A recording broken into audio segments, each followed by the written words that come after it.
예수님의 두 번째 순환 예고와 누가 크냐 서열이죠.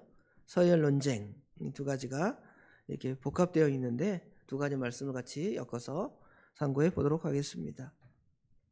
예수님께서는 예수님의 제자들에게 자신이 앞으로 십자가에 못 박혀 죽으실 것이다. 그리고 3일 만에 부활하실 것이다. 이것을 세 차례나 이렇게 예언하셨습니다. 마가복음 기준으로 볼 때 8장 31절, 또 9장 31절, 또 10장 32절, 34절. 마가복음에는 8장, 9장, 10장 이렇게 세 차례 예수님께서 죽음과 부활을 말씀하신 사건이 기록되어 있습니다. 오늘은 두 번째, 그렇죠? 예수님께서 죽음과 부활을 두 번째로 말씀하십니다. 31절에 보면 이는 제자들을 가르치시며 빨간 글씨로 제 성경은 되어 있습니다. 또 인자가 사람들의 손에 넘겨져 죽임을 당하고 죽은 지 3일 만에 살아나리라. 이 주님이 하신 말씀이죠. 이 하신 말씀 이 예고되어 있고요. 이후에 이제 33절부터 37절에는 누가 크냐? 하나님 나라에서 누가 크냐? 또는 아마도 추정하기는 우리 주님께서 예루살렘에 입성하시면 저 로마 제국을 대항하고 유대 왕국을 이제 새로 만들 것인데 그 나라에서 누가 제일 주님의 좌우편에 앉을 것인가? 이 논쟁이 또 세 번째 예수님께서 부활하신 후에 10장 부활을 예고하신 후에 죽음과 부활을 예고하신 후에 이제 35절부터 또 그렇게 연결이 돼 있어요. 그러니까 아무리 우리 주님께서 귀한 말씀을 하셔도 깨닫지 못할 때에는 이와 같이 믿음 없는 소리나 하고 있고 서로 다투고 누가 크냐는 그런 싸움을 하고 있음을 볼 수가 있습니다. 첫 번째로 생각해 볼 것은 왜 예수님께서는 제자들에게 자주자주 자신이 순환 당하실 것을 그리고 부활하실 것을 말씀하셨는가이죠. 심지어 예수님의 제자들은 주님의 하신 말씀을 깨닫지도 못해요. 오늘 보면 이 말씀을 들을 때 두려워했다 그랬죠. 여기 32절에 보면 그러나 제자들은 이 말씀을 깨닫지 못하고 묻기도 두려워하더라. 두려워했다든지 아니면 첫 번째 순환 예고를 할 때에는 예수님의 수제자 베드로가 어떻게 해요? 예수님 결코 십자가에 못 박혀 죽어서는 안 됩니다 하고 예수님의 그 십자가 그 구속 대속 사역을 반대까지 하는 장면을 우리가 말씀을 통해 생각해 볼 수가 있잖아요. 아마 왜 그랬을까? 아마 깨닫지 못했는데 깨닫지 못함의 그 내용을 핵심을 보면 예수님께서 예루살렘에 올라가시는 것은 예수님이 예루살렘에서 왕이 되시는 거잖아요. 유대인의 왕. 그런데 예수님이 십자가에 달리신 건 뭘 말할까요? 죽음을 말하는데 죽음을 말하는 것은 결국 뭐냐면 예수님께서 유대 왕국을 세우는 것을 실패하신 것. 결국은 반역자로 잡혀서 죽으시는 거잖아요. 예수님이 실제로 반역한 것은 아니지만 예수님을 십자가에 못 박을 때 그 대적자들이 뭐라 그랬냐면 저 사람은 가이사를 대적하는 사람입니다. 뭐 이렇게 다른 명분이 없으니까 예수님이 율법을 지킨 수준이나 또 백성들에게 가르친 말씀을 갖고는 물론 트집을 잡지만 그것은 뭐 자기들이 만든 명분적인 트집이지 실제로 우리 예수님의 말씀은 하나님의 말씀이니까 완벽하잖아요. 뭘 갖고 트집을 잡냐면 예수님이 그의 나라, 하나님의 나라, 내가 왕이다, 하나님의 나라를 세운다 이런 얘기를 하니까 무슨 트집밖에 잡을 수가 없어요? 이 사람이 가이사에게 반역한다. 가이사에게 반역하면 옛날에 왕에게 반역하면 뭐 3족을 멸하고 9족을 멸하고 다 죽잖아요. 그 사람과 관련된 사람 다 죽잖아요. 그러면 예수님만 잡혀 죽는 것이 아니라 예수님과 붙어 다니던 12제자 이거 반역의 뭐예요? 동조자들이다. 이러면서 죽이잖아요. 요새 뭐 시끄럽잖아요. 내란 동조자다 이러면서 막 공격을 하는 것처럼 이 당시에도 뭐 예수님이 십자가에 달려 죽는다는 것은 결국은 예수님이 반란에 실패할 거 아닌가? 뭐 이런 생각이 들었는지 모르겠어요. 이거는 뭐 제 개인적인 생각이지만 예수님의 제자들이 그랬을지 모른다는 거죠. 그러니까 예수님이 그 말씀하니까 반대도 하고 두려워하기도 하고, 그렇죠? 이런 일이 그 안에 벌어지고 있습니다. 오늘날도 우리가 마찬가지입니다. 하나님 말씀을 들을 때 오늘날은 어떤 말씀들을 많이 들을 수가 있냐면 종말론적인 이야기를 많이 듣습니다. 마태복음 24장이나 요한계시록, 다니엘 이런 예언들을 보면 말세에 하나님께서 우리에게 주실 일을 말해요. 그러면 우리는 그 말씀을 들을 때 어떤 마음이 들어야 되냐면, 이 세상은 영원한 곳이 아니구나, 하나님의 나라 예수님의 재림을 소망해야 되는구나 하고 믿음에 서야 되겠는데, 우리 믿음의 사람들은 믿음이 연약한 사람들은 어떻게 생각하냐면 그 말씀 읽는 것도 싫어요. 요한계시록 빼고 합시다. 마태복음 24장 별로 안 좋아요. 그렇죠? 그거 읽는 것도 무서워하고 생각하는 것도 무서워합니다. 그렇죠? 그 상황, 그래 말하지 말라는 거죠. 그런 얘기 설교 시간에 목사님 좋은 얘기 해주세요. 예수 믿으면 잘 되고 복 받고 얼마나 은혜 받습니까? 그런데 뭐 종말론 얘기하고 무서운 얘기하고 요한계시록 얘기하면 무섭지 않습니까? 뭐 북한에 김정은이가 미사일 쏜다, 뭐 3차 대전이 일어난다 이런 말씀하면 어떻게 생각해요? 그렇게 예수님의 제자들처럼 어떻게 생각해요? 묻기도 깨닫지도 못하고 묻기도 두려워합니다. 예수님이 십자가의 대속 고난 얘기하니까 얼마나 미련하게 반응하는지 우리가 알 수가 있습니다. 예수님은 어떻게 보면 그들에게 속의 경익기처럼 하나님 말씀을 계속, 주님의 십자가의 순환의 말씀을 계속하지만 저들은 깨닫지 못해요. 그러면 가지 말아야지. 그럴 수 있지만 예수님은 그러지 않고 계속 말씀하십니다. 아마 계속 말씀하시는 것은 이후에 제자들이 예수님이 이 십자가 대속의 사역을 다 감당한 후에 주님이 하신 말씀이 더 어떻게 될까요? 더 각인이 되겠죠. 예수님의 말씀은 그냥 우연히 된 것이 아니라, 예수님이 하신 그 모든 일이 다 우연히 된 것이 아니라 구약시대에 예언하였고, 또 예수님이 와서 친히 이루셨고, 또 예수님이 하실 그 모든 말씀, 신약에 이룰 모든 말씀도, 종말에 이룰 모든 말씀도 예수님께서 앞으로 이루실 것이다라는 그 확신을 누구에게 심어주냐면 제자들에게 심어주죠. 오늘날 우리 성도들에게 심어줘서 우리도 이런 일을 당할 때 믿음이 흔들리지 아니하고 경고하고 말씀에 굳건히 서도록 같은 말씀 또 하고 깨닫지 못하지만 또 하는 거예요. 우리 자녀들도 마찬가지. 우리 자녀들 같은 말 또 하잖아요. 길 갈 때 좌우 보고 건너라, 차 조심해라, 뭐 어릴 때는 너 손 들고 이렇게 걸어가라 뭐 하지만 아이들 잠깐은 생각이 나지만 또 잊어버리죠. 또 그렇게 막 다녀요. 자전거 타고 여기 슉 내려가요. 그냥 차 한 대 보면 그냥 부딪히면 큰일 나잖아요.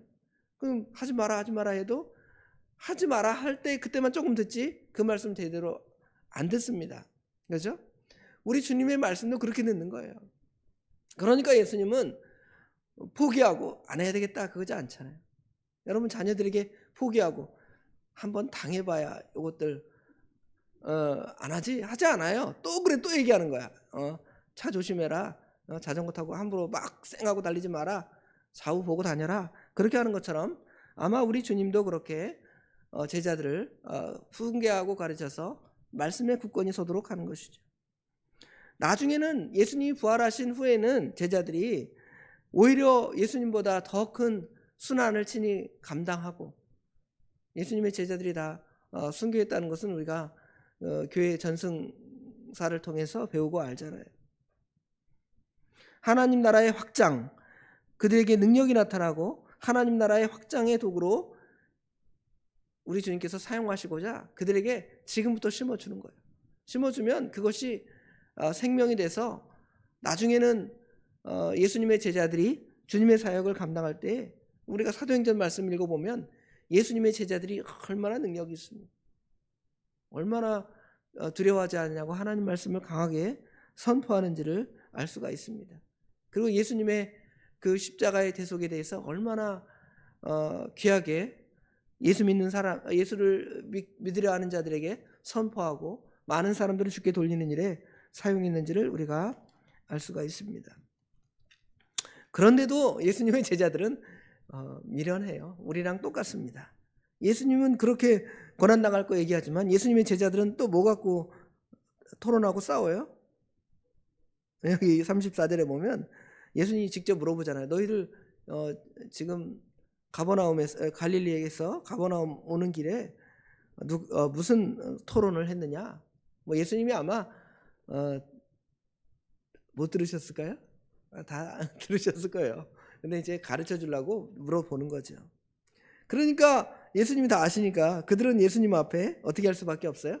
잠잠했다 그랬습니다. 사실은 창피한 거죠. 이는 길에서 서로 누가 크냐고 쟁론하였습니다.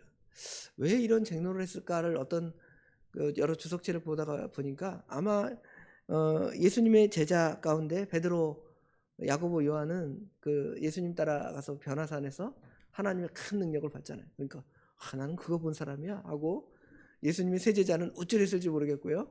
나머지 제자들은 그 밑에서 이렇게 막 좀 어떻게 보면 저 우물쭈물 귀신도 못 내어쫓고 그렇죠. 다른 사람 앞에 예수님의 망신만 주는 니들이 예수님 제자냐? 예수님의 제자였으면 몇 년 따라다녔으면 능력이 한방 나타나야 되는데 못 나타나지 않느냐 하면서 내가 크다 네가 크다. 베드로도 마찬가지고 야고보와 요한은 뭐 뒤에 잘 아는 대로 어머니 이야기를 통해서 하나님 나라가 임할 때 주님의 나라 오른편 왼편에 서게 해달라고 할 때 또 분쟁이 일어나잖아요. 그럴 때 이제 예수님께서 이걸 가르쳐 주는 거죠. 지금 이거 지금 서로 크냐 작으냐 싸우는 게 아니라 교회 안에도 마찬가지예요. 우리가 말세가 되고 종말이 되는 시대에 이런 귀한 말씀들을 요새 종말론적인 말씀들이 선포될 때가 있는데 이거는 듣기 싫어하고 말하지는 마세요 그런 거. 그러다가 교회 안에서는 또 뭐예요? 내가 크다. 내 라인에 서라. 그렇죠? 내가 우리 교회에서 그래도 내가 이잖아. 왜 그래? 뭐 이러면서 교만하게 싸우는 것이 오늘날 교회 현실이고 많은 뭐 예수님의 제자들도 그랬으니까요. 그건 어떻게 보면 당연합니다. 그럼 이제 우리 주님께서 이 가르쳐 주신 말씀을 통해서 이제 다시금 돌아보는 거죠. 예수님께서 이제 집에 들어가서 이 이야기를 한 다음에 앉으신 다음에 예수님의 12제자를 불러서 말씀하십니다. 35절에 보면 누구든지 첫째가 되고자 하면 무사람의 끝이 되며 무사람을 섬기는 사람이 되어야 한다. 이렇게 말씀하십니다. 하나님 나라에서 우두머리가 된다. 하나님 나라에서 큰 자가 되려면 오히려 끝자리에 서고 오히려 많은 사람을 섬기는 사람이 되어야 한다고 말씀하시죠. 이건 예수님의 본에 따라 그런 거예요. 누가 크십니까? 뭐 하나님 크시고 가장 크신 분은 우리 예수님이신데 예수님께서 이 땅에 오셔서 어떻게 행하셨느냐?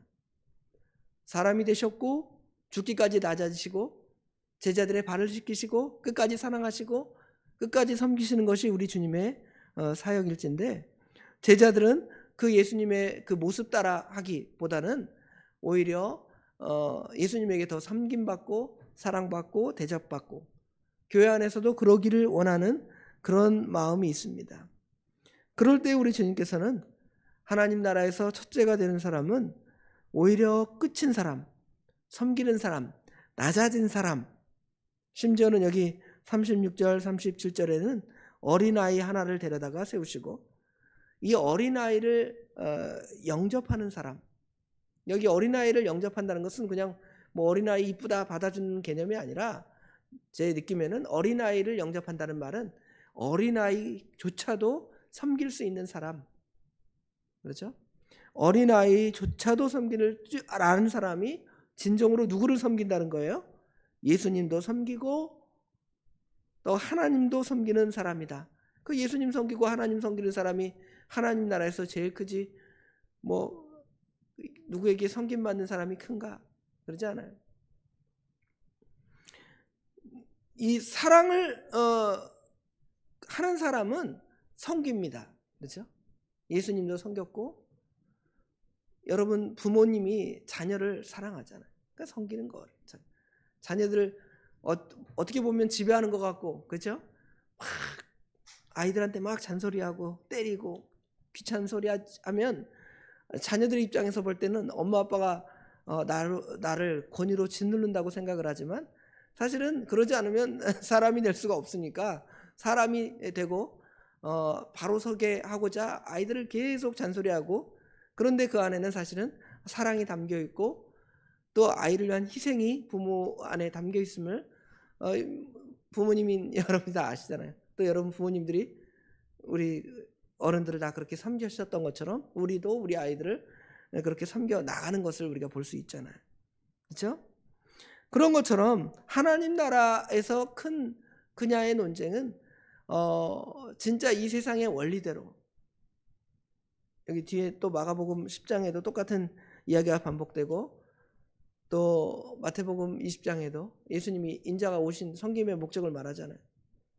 이 세상에는 집권자들이 자기 권세를 세우고 많은 사람을 지배하고 부리려 하지만, 하나님 나라에서는 오히려 섬기고 낮아지고 희생하는 사람이 크다, 이렇게 말씀하십니다. 하나님의 나라는 스스로 높이는 자나 교만한 자를 통해서 하나님의 나라가 세워지지 않습니다. 하나님의 나라는 오히려 나는 아무것도 아니고, 십자가를 지라 그랬죠. 자기 십자가를 지라. 은혜 아니면, 하나님의 은혜가 아니면 살 수가 없습니다.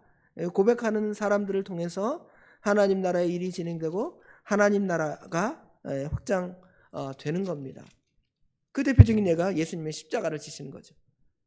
결국은 거꾸로 생각하면 돼요. 여기 앞에 이 오늘 본문 마가복음 9장 말씀을 예수님이 이런 제자들이 이런 논쟁을 하고 예수님이 가르친 다음에 예수님께서 인자가 온 것은, 그렇게 마태복음이나 마가복음 끝에 이렇게 말씀하잖아요. 그것이 다시 30절, 30절부터 32절에 먼저 나오잖아요.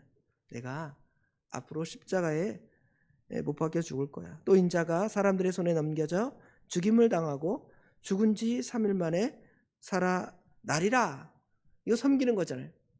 예수님의 진정한 섬김은 예수님의 죽으심과 부활을 통해서 완성이 되는 거잖아요. 그죠? 이 예언을 하는데 제자들은 여전히 미련하게도 누가 크냐 이러는 거예요.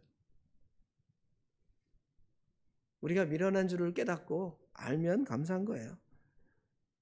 제자들이 이 말씀을 깨닫지 못하고 묻기도 두려워하는, 예수 믿으면 고난당하는, 환난당하는 것들을 묻기도 두려워하고 깨닫지도 않고, 그런 얘기 하지 마세요. 교회에서 왜 환난당하는 거, 고난당하는 거 얘기하십니까? 그냥 잘 먹고 잘 되고 아이들도 잘 되고 나도 잘 되고 잘 먹고 잘 살다가 죽으면 그만이지, 왜 교회에서 고난당하고 예수 믿으면 핍박당하고 환난당하는 이야기를 하십니까? 이러잖아요. 이게 예수님의 제자의 모습이고 우리의 모습인지를 깨닫고, 주님 앞에서 주님이 이렇게 희생하신 줄을 깨닫고 믿음으로 오늘 하루도 누군가를 섬기며 믿음으로 승리해 나가는 하루가 되기를 주님의 이름으로 축원합니다. 기도하겠습니다. 아버지 하나님, 은혜와 사랑을 진심으로 감사합니다. 지난밤에도 우리 주님께서 저희들을 잘 지켜주시고 또 날씨가 쌀쌀하지만 건강시켜주셔서 주님 앞에 나올 수 있도록 우리에게 모든 여건과 환경을 허락하여 주신 아버지 하나님, 은혜와 사랑을 진심으로 감사합니다. 말씀을 통하여 우리의 실상은 예수님의 제자들처럼 내가 크다, 내가 나이가 많다, 내가 교회를 더 많이 다녔다, 내가 직분이 더 높다, 너희들 나를 섬기지 않느냐 하면서 말로는 표현하지 않지만 마음으로 서운해하며 믿음을 떠나는 마음을 갖는 저희들이 있는데, 그것이 우리 제자들의 모습이고 우리들의 연약한 모습임을 이 말씀을 통해 있게 하시니 감사합니다. 그러나 주님께서는 도리어 그런 자가 하나님 나라에서 큰 자가 아니라 무사람 중에서 가장 끝이 되는 사람, 남을 섬기는 사람, 우리 예수님처럼 섬기다가 마지막에는 십자가에 달려 죽으시고 죽음으로 아버지 하나님, 하나님의 뜻을 다 이루어가는 사람만이 하나님 나라에서 가장 큰 자임을 말씀을 통해 가르쳐 주시고 건면하신 거 감사합니다. 이 말씀을 따라 오늘 하루도 남 섬기는 주의 그 본의 모습을 따라 하루를 섬기며 승리하며 주님의 은혜로 이 악하고 패역한 세대를 승리해 나갈 수 있는 저희들이 되도록 우리 하나님 도와주시옵소서. 오늘 또 수요 저녁 예배가 있습니다. 예배를 사모하는 저희들이 될 수 있도록 도와주시며 아버지 하나님, 하나님의 말씀을 하나도 우리가 소홀히 여기지 아니하고 예배를 하나도 소홀히 여기지 아니하는 그러한 마음들을 저희들에게 허락하여 주시옵소서. 말씀을 준비하시는 종에게 우리 하나님께서 능력에 능력을 더하여 주시옵고 특별히 우리 성도들 가운데 어려움 당하는 성도들을 우리 하나님께서 지켜주셔서 회복될 자를 회복시켜 주시고 믿음으로 이길 수 있는 성도들에게는 믿음을 더하여 주셔서 아버지 하나님 굳건히 서도록 우리 하나님 친히 역사해 주시옵소서. 또 우리 교회에 큰 사업이 있습니다. 하나님의 교회를 아름답게 리모델링하고자 하오니 시작과 끝을 주님께서 주관해 주셔서 선한 열매를 맺도록 우리 하나님 친히 역사하여 주시옵소서. 이 일에 우리가 같이 협력하여 봉사 헌신함으로 주님께서 우리에게 주시는 은혜가 크도록 우리 하나님 친히 역사하여 주시옵소서. 모든 것 우리 주님께 맡깁니다. 우리 주님께서 우리의 모든 것들을 친히 주관하여 주실 줄 믿사오며 예수님의 이름으로 간절히 기도드리옵나이다. 아멘.